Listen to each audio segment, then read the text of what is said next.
got so. Assalamualaikum warahmatullahi wabarakatuh. Perkenalkan, nama saya Khairunisa. Saya dari kelas 2 PAIB. Di sini saya akan menerangkan seputar usul fikih. Dari mulai pengertian usul fikih dan tujuan mempelajari usul fikih, lalu ada manfaatnya dalam mempelajari usul fikih. Tujuan dari pembuatan video ini ialah untuk memenuhi tugas mata kuliah usul fikih dengan pengampu mata kuliah Bapak dosen Pak Ishak Suryo Nugroho, SPDI, MSI. Jadi langsung saja kita ke pembahasan materinya. Sebelum kita membahas tentang apa sih pengertian usul fikih, saya akan membahas tentang asal-usul usul fikih. Jadi ilmu usul fikih pada dasarnya lahir bersamaan dengan ilmu fikih itu sendiri. Karena ilmu fikih muncul mutlak memerlukan metodologi tertentu yang di belakang hari lazim disebut dengan usul fikih. Walau harus ditegaskan, kemunculan fikih lebih dahulu muncul dibandingkan kemunculan ilmu usul fikih. Embrio ilmu usul fikih pada abad 2 Hijrah itu pun masih bercampur dengan ilmu fikih. Pada masa sebelumnya, yakni masa Rasulullah, kehadiran ilmu ini dirasa belum diperlukan, karena dalam hal menetapkan hukum Rasulullah mendasarkan atas wahyu yang diterima serta dikuatkan dengan ijtihad fitrinya tanpa memerlukan dasar-dasar dan kaidah-kaidah untuk mengistinbatkan hukum. Sepeninggal Rasulullah SAW, para sahabat dengan bekal penguasaan bahasa Arab yang dalam serta pengetahuan dan pengamalan bersama Rasulullah, pengetahuan tentang asbabun an-nuzul dan asbab al-wurud, serta pengetahuan seputar maqasid asy-syariah, mereka mengistinbatkan hukum, walau belum secara sistematis seperti yang tersusun dalam ilmu usul fikih. Seperti ilmu usul fikih pada dasarnya lain. Untuk itu, para ulama yang ditinggal di berbagai daerah itu berusaha mengistinbatkan hukum guna mengisi kekosongan hukum itu. Dari waktu ke waktu, persoalan-persoalan hukum yang timbul semakin banyak dan kompleks. Sementara di sisi lain, kemajuan ilmu pengetahuan dalam berbagai bidang juga berkembang dengan pesat yang terjadi pada masa ini. Kegiatan ijtihad pun dituntut untuk mampu merespon, mengimbangi perkembangan tersebut. Pada waktu yang bersamaan juga pada masa ini semakin banyak terjadi perbedaan dan perdebatan antara ulama yang satu dengan yang lain mengenai metode dan hasil-hasil ijtihad. Fakta-fakta di atas mendorong para ulama usul untuk perlu menyusun kaidah-kaidah syariah, yakni kaidah-kaidah yang bertalian dengan tujuan dan dasar-dasar syara dalam menetapkan hukum atau istinbat. Di samping itu, dengan semakin meluasnya wilayah kekuasaan Islam dan banyaknya penduduk non-Arab memeluk agama Islam, maka terjadilah pergaulan antara orang-orang Arab dengan mereka. Dari pergaulan ini membawa akibat terjadinya penyusupan bahasa-bahasa mereka ke dalam bahasa Arab, baik dalam hal ejaan mufradat maupun dalam susunan kalimat, baik dalam bentuk ucapan maupun dalam tulisan. Hal demikian itu tidak sedikit menimbulkan keraguan, kesamaraan, dan kemungkinan kesalahan dalam memahami nas-nas syarah yang ditulis dalam bahasa Arab yang fasih. Hal ini menentang para ulama untuk menyusun kaidah-kaidah kebahasaan atau lughawiyah agar dapat memahami nas-nas syarah sebagaimana dipahami oleh orang-orang Arab tatkala turun atau datangnya nas-nas tersebut. Dengan disusunnya kaidah-kaidah syariah dan kaidah-kaidah lughawiyah pada abad 2 Hijriah, selanjutnya kita ke pengertian usul fikih. Jadi pengertian usul fikih dapat dilihat sebagai rangkaian dari dua kata, yaitu kata usul dan fikih.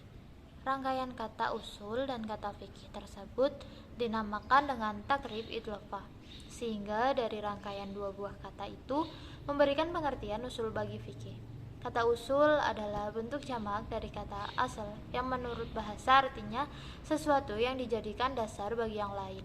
Berdasarkan pengertian usul menurut bahasa tersebut, maka usul berarti sesuatu yang dijadikan dasar bagi fikih. Dengan demikian dapat disimpulkan bahwa usul fikih sebagai rangkaian dari dua kata atau idhofah secara sederhana berarti dalil-dalil bagi fikih, atau dapat juga dikatakan ketentuan-ketentuan umum bagi fikih. Fikih menurut bahasa berarti berarti paham atau tahu secara mendalam. Fikih secara istilah adalah ilmu tentang hukum-hukum syara mengenai perbuatan dari dalil-dalilnya yang terperinci. Abdul Wahab Khalaf mendefinisikan fikih adalah kumpulan hukum-hukum syara mengenai perbuatan dari dalil-dalilnya yang terperinci. Yang dimaksud dengan dalil-dalilnya yang terperinci ialah bahwa satu persatu dalil baik dari Al-Quran maupun Al-Hadis menunjukkan kepada sesuatu hukum tertentu, seperti firman Allah menunjukkan kepada kewajiban sholat. Dengan penjelasan pengertian fikih seperti ini, maka pengertian usul fikih yaitu sebagai rangkaian dari dua buah kata, yaitu dalil-dalil bagi hukum syara mengenai perbuatan dan aturan-aturan atau ketentuan-ketentuan umum bagi pengambilan hukum-hukum syara mengenai perbuatan dari dalil-dalilnya yang terperinci. Pengertian usul fikih secara terminologi menurut Abdul Wahab Khalaf adalah ilmu tentang kaidah-kaidah dan pembahasan-pembahasan yang dijadikan sarana untuk memperoleh hukum-hukum syara mengenai perbuatan dari dalil-dalilnya yang terperinci. Maksud dari kaidah-kaidah itu dapat dijadikan sarana untuk memperoleh mengenai perbuatan-perbuatan dari dalil-dalilnya yang terperinci. Maksud dari kaidah-kaidah itu dapat dijadikan sarana untuk memperoleh hukum-hukum syara mengenai perbuatan, yakni bahwa kaidah-kaidah tersebut merupakan cara-cara atau jalan-jalan atau masalik yang harus ditempuh oleh mustanbit untuk memperoleh hukum-hukum syara. Muhammad Abu Zuhrah menjelaskan bahwa ilmu ushul fikih adalah ilmu yang menjelaskan jalan-jalan yang ditempuh oleh imam-imam mujtahid dalam mengambil hukum dari dalil-dalil yang berupa nas-nas syara dan dalil-dalil yang didasarkan kepadanya, dengan menentukan ilat yang dijadikan dasar ditetapkannya hukum serta kemaslahatan yang dikehendaki oleh syara. Oleh karena itu, ilmu ushul fikih dapat juga dikatakan dengan redaksi lain, yaitu kumpulan kaidah-kaidah yang menjelaskan kepada faqih atau ahli hukum Islam cara-cara mengeluarkan hukum-hukum dari dalil-dalil syara. Dengan demikian, usul al-fiqih bisa dijelaskan sebagai kaidah yang mendasari diraihnya potensi atau kemampuan, kaidah yang menguasai hukum-hukum perbuatan atau al-hakam al-amaliyah dari dalil-dalil kasus per kasus, al-adillah at-tafsiliyah. Karena itu, fikih juga disebut sebagai koleksi atau majmu' hukum-hukum syariat yang berkaitan dengan perbuatan mukallaf dan diambil dari dalil-dalilnya yang tafsili. Objek pembahasan ushul fikih dalam sistematika penyusunan pokok-pokok pembahasan terdapat perbedaan yang disebabkan perbedaan arah dan penekanan dari beberapa pokok bahasan tersebut. Menurut Abdullah bin Umar al-Baidlawi, ada 3 masalah pokok yang akan dibahas dalam ushul fikih, yaitu tentang sumber dan dalil hukum, tentang metode istinbat, dan tentang ijtihad. Menurut Abdullah bin Umar al-Baidlawi, kajian tentang hukum diletakkan pada bagian pendahuluan, sedangkan Imam Abu Hamid al-Ghazali, ahli usul fikih dari kalangan Syafi'iyah, meletakkan pembahasan tentang hukum bukan pada pendahuluan, melainkan pada bagian pertama masalah-masalah pokok yang akan dibahas dalam ushul fikih. Berpegang kepada pendapat Al-Ghazali tersebut, maka objek bahasan ushul fikih terbagi menjadi 4 bagian, yaitu 1. Pembahasan tentang hukum syara dan yang berhubungan dengannya seperti hakim, mahkum bih, mahkum fih, dan mahkum alaih. Yang kedua, pembahasan tentang sumber-sumber dan dalil-dalil hukum. Dan yang ketiga, pembahasan tentang cara mengistinbatkan hukum dari sumber-sumber dan dalil-dalil itu. 4. Pembahasan tentang ijtihad. Secara global, muatan kajian usul fikih seperti dijelaskan tadi menggambarkan objek bahasan usul fikih dalam berbagai literatur dan aliran. Meskipun mungkin terdapat perbedaan tentang sistematika dan jumlah muatan dari masing-masing tersebut, meskipun yang menjadi objek bahasan usul fikih ada 4 seperti dikemukakan tadi, namun Wahbah Az-Zuhaili dalam bukunya Al-Wasit fi Usul Al-Fiqh menjelaskan bahwa yang menjadi inti dari objek kajian usul fikih adalah tentang 2 hal, yaitu dalil-dalil secara global dan tentang al-hakam, hukum-hukum syara. Selain 2 hal tersebut dipaparkan oleh para ulama usul fikih yang hanya sebagai pelengkap. Lalu aspek mana saja dari kedua objek bahasan tersebut yang dikaji dalam usul fikih? Dalil-dalil syara dikaji dari segi tetapnya sifat-sifat esensialnya. Misalnya, Al-Quran adalah kitab suci dan menjadi sumber bagi ketetapan hukum syara. Al-amr atau perintah yang terdapat di dalam Al-Quran menunjukkan hukum wajib. Sebuah teks nas yang tegas menunjukkan pengertiannya secara pasti atau qat'i. Lafal umum yang sedang ditaksih sebagian cakupannya, sisanya berlalu secara tidak pasti. Dalam contoh-contoh tadi yang saya bahas, Al-Quran dikaji dari segi kompetensinya dalam menetapkan hukum. Teks nas yang tegas dikaji dari segi kepastian pengertiannya menunjukkan hukum. Dan lafal umum yang sudah ditaksis sebagian cakupannya dikaji dari segi ketidakpastian penunjukannya terhadap sisa cakupan pengertiannya mengenai hukum. Begitulah setiap teks ayat atau hadis dalam berbagai macam bentuk dan karakteristiknya dikaji sedemikian rupa sehingga akan membuahkan kesimpulan-kesimpulan yang diluruskan dalam bentuk kaidah-kaidah umum. Kemudian hukum syara dijelaskan secara panjang lebar baik dari segi konsepnya maupun dari segi bagaimana ia bisa ditetapkan melalui dalil-dalil syara. Dari sisi ini kelihatan hubungan erat antara hukum dan dalil-dalil syara. Sebuah ungkapan menarik dalam hal ini adalah apa yang dikemukakan oleh Abu Ishaq Al-Syatibi dalam kitabnya Al-Muwafaqat fi Usul Al-Syariah. Ia mengatakan setiap kajian yang dirumuskan dalam usul fikih yang tidak bisa dibangun di atasnya hukum fikih atau adab sopan santun syara atau tidak membantu untuk pembentukan hal-hal tersebut, maka meletakkan hal seperti itu dalam usul fikih adalah sia-sia. Selanjutnya ialah contoh dari usul fikih. Salah satu contoh yang diangkat adalah pertanyaan tentang apa hukum menyebarkan berita bohong atau hoax.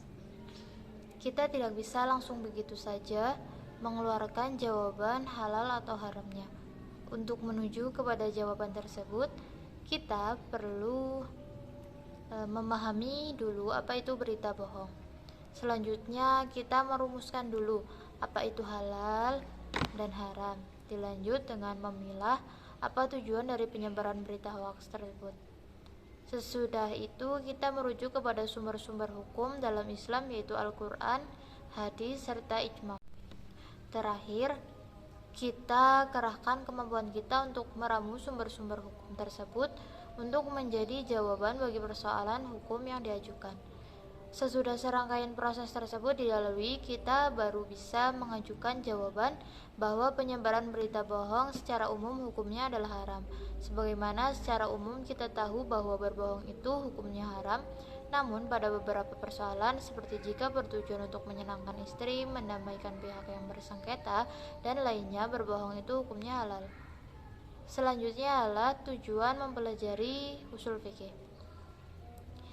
Jadi di sini secara umum tujuan usul fikih adalah untuk mengetahui dalil-dalil penetapan hukum syara tentang perbuatan orang mukallaf, seperti hukum wajib, haram, mubah, sah, atau tidaknya suatu perbuatan dan lain-lain.